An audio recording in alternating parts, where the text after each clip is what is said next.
And hello once again, my name is Lupus, and today I'm going to be talking about how to study. But before we get to that, if you appreciate these videos that I make, and I've made quite a lot of these videos, you can support me on Patreon or by checking out some of my books. But we're going to get straight into the actual meat of the video right now. So, how to study. That's what we're going to be looking at today. Now, let me first just say that this is based on my own personal experiences, basically in studying.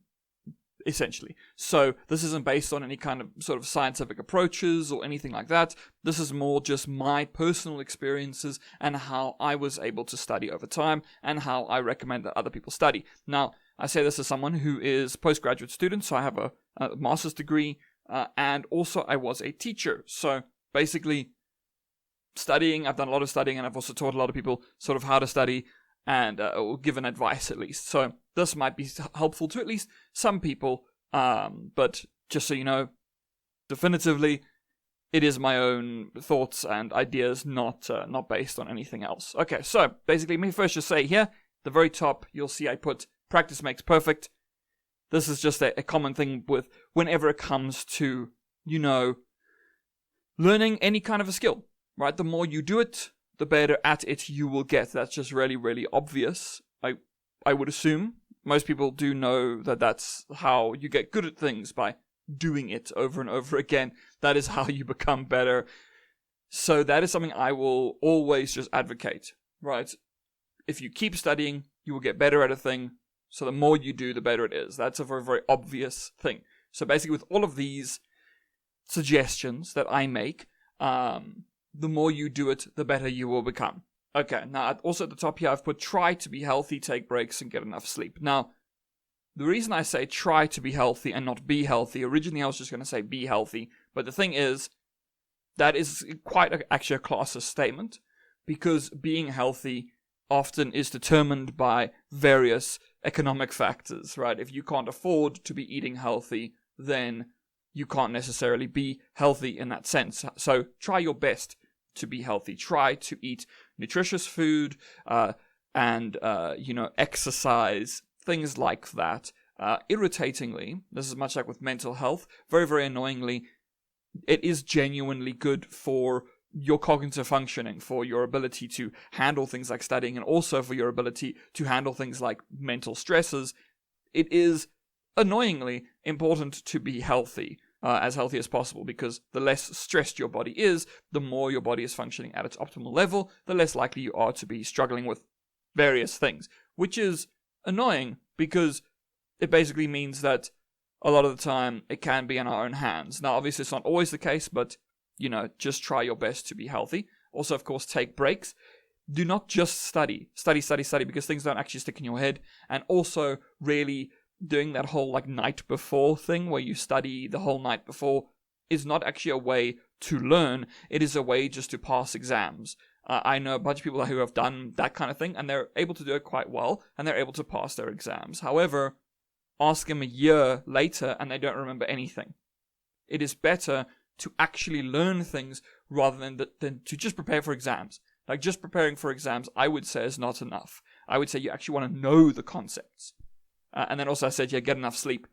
Annoyingly, just like the being healthy thing, healthy sleep is part of being healthy. So, but if you get enough sleep, you're more likely to be able to handle a lot of things, which also once again is annoying. And I say this as someone who doesn't abide by any of these things. I eat junk because it's expensive to eat healthy. I don't really take breaks. I'm like a workaholic, and I don't sleep a lot. So I am the perfect case of not following my own advice. So, but I would recommend that people do follow this advice because it's better for you. So now let's actually get into some of the specific things that I would say are important points when it comes to learning how to study. The first thing I would say is, again, also let me just further preface this, I am mostly talking about humanities subjects. Obviously, you can do this with things like mathematics and what have you, but it will often be more specific, right? I'm speaking from my own perspective, where I studied things like language, literature, etc. Any of these kind of things you can learn like this, a lot of the humanities subjects. Okay, so firstly, compile your own summarized notes. It is nice to get summarization notes from other people. It can be very helpful. That's why I like Spark Notes and stuff. is very useful for many people who are studying. However, the thing is, you will learn best if you take the material, so say you're reading through textbook, study guide, whatever it is, and then make your own version of that. Essentially, rewrite it in your own words, right? In summarized notes. And these notes, I would say you should be going over quite often. But if you can distill the concepts down into smaller points, more digestible points, it is easier to remember them, and it also shows that you understand the concepts. And now this leads into my second point, which is create further condensed shorthand notes.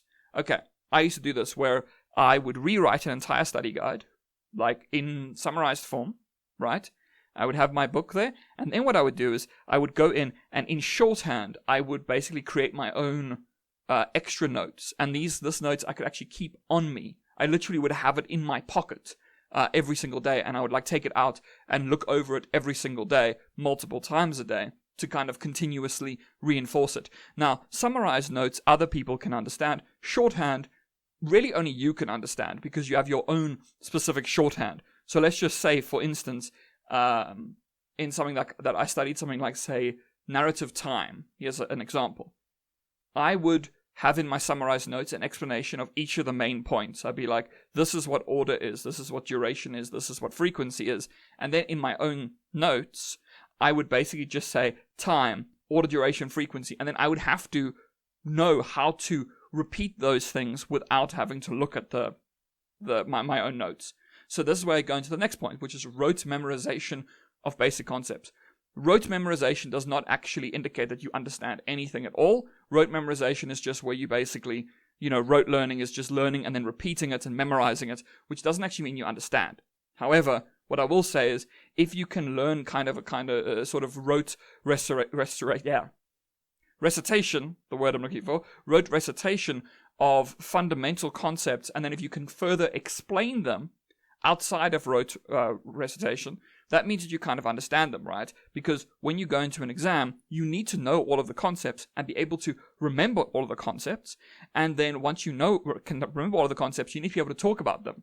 But you can't really memorize some very quick definition for each thing. It's better to know the things, right, and memorize the specifics, or the specific terms, and then be able to speak in more individualized way about that particular thing. So when I say with my one of narrative time, my example of that, in my own notes, it would just say like time, order, duration, frequency, and then I would have to be able to recite or talk about the things that were in those three things. Like, so I had to memorize order, duration, frequency, and then I would have to be able to explain them in depth. So my notes didn't have the in-depth explanations. It literally just had basically the headings of everything. And that really does help.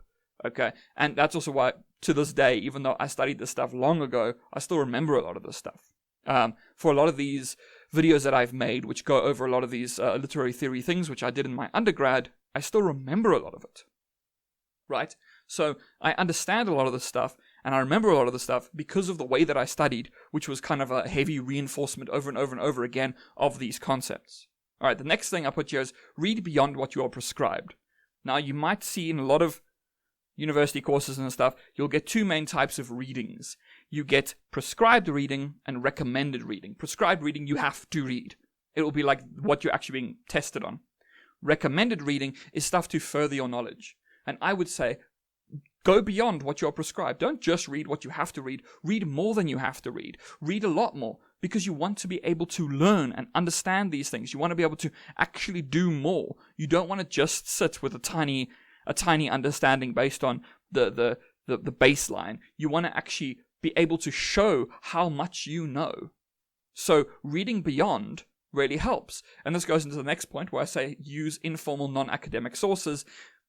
Now, when it comes to how to do research, do not do this. Don't use non-academic sources. However, when you're just studying, you can find lots of people on YouTube who will explain these concepts in different ways, which can help you to reinforce them, right? So if you watch videos, check out blogs, which will, apply ideas in informal ways, but that allows you to be reinforced in your head over and over and over again. You're being exposed to these ideas over and over and over. And if that happens, if you're exposed to stuff multiple times, it becomes easier to understand it and to see different perspectives on the same things. And if you can understand different perspectives on the same things, you will better be able to have your own informed opinion based on knowledge that you have acquired from other people. Alright, the next thing I say here is teach and discuss. I put them both in capitals because it's very important, both of them, what you learn. So teach and discuss what you learn. The best way to learn is to teach. Like, okay, as a teacher, well, I'm not actually actively teaching right now, but as basically as a former teacher, I suppose. But as a teacher, what I would do, I'd get a new thing that I have to teach, and I'd be kind of vague and hazy on it because maybe I hadn't looked at this in a long time or whatever. But then as you read over the stuff again, and you prepare yourself to teach it, you learn it. And then when you're teaching it to other people, to teenagers or whoever, as you're teaching the stuff, it becomes so reinforced in your head. So now, I know a whole bunch of stuff because I taught. Basically, I became an expert in various subjects because I had to teach those subjects. So teaching it to someone else really helps, and discussing it with other people, which is in a similar vein, also really helps. Because one of the things you need to understand is that if you want to truly show that you get a concept, right, that you understand it, you need to be able to show that you can break it down into its base components. If you cannot explain a concept to a child and have them understand, it means that you do not understand. It means that you are not capable of actually expressing this information. If you can't break it down, it kind of shows that you don't really know what you're talking about. Okay? You need to be able to show that things, because the thing is, nothing in the world is truly complicated. Things become complex because of the way people explain them, and also because of complexity increases, right? So take something like science. I'm not good at science, but science is not complicated. Science is actually very, very simple. It's just that there's so many simple concepts laden on top of one another that it becomes complex. It becomes complicated when people teach it poorly, or just when you have a mindset that doesn't easily glom onto those kinds of ideas. But the ideas can be explained and understood, because nothing is truly complicated. Things are just complex, usually because we make them complex, or just because there's so many layers on top of each other that it becomes difficult. So, if you can teach an idea and discuss an idea in basic terms with other people, that really helps. And this is also why I would say, if you can teach, if you don't even need to actually teach another person. What I used to do when I was like first sort of studying first and second year, before I became like a teacher, I would walk around my room basically and talk to myself. I would essentially be giving a lecture. It would almost be like I was doing this thing I'm doing now, but now I'm talking into a microphone. But before, I would literally be walking around talking to myself, explaining these concepts, essentially giving lectures to no one. But by giving lectures to no one, I was reinforcing a way of teaching it, which meant that I was constantly engaging with it. And this is also why study groups can be helpful. You can teach things to yourself, essentially imagine an audience. A study group can help. Or if you can, rope someone into listening to you, a romantic partner, a parent, a sibling, try to make it enjoyable, and then that will help. And the last thing I put here is apply what you learn to external situations. It's very, very easy for the concepts that you learn in whatever you are studying to be highly theoretical, to be like, oh, this applies to this specific subject. But that's not true. Everything applies to the outside world. So, for instance, when it comes to like me, learning things like literature, when I just read a book, watch a movie, play a game, listen to music, I analyze it as well. I pay attention to it. Another thing is, irritatingly, it's something you can't really turn off once you turn it on, but that is helpful for later, right? Because basically, whenever I just watch a movie, I am essentially studying. I am learning actively because I'm trying to learn. And that is something that is very, very helpful, and that I would recommend to pretty much any student who wants to learn and be able to study well. And I'm going to pretty much end things here. This is just my little rant about there's a dog barking outside. My little rant about how you might be able to become better at studying by just trying. And so that's about it. If you enjoy this, appreciate the videos that I make, you can support me if you want to on something like Patreon, or by checking out my books, or if you don't have the money for that, or if you don't want to, if you hate me, or you just I'm a means to an end, it doesn't matter, you can do the usual things. A like, comment, subscribe, all of those things do help with the channel. And otherwise, yeah, I hope you have a great day, week, and month ahead, and keep studying.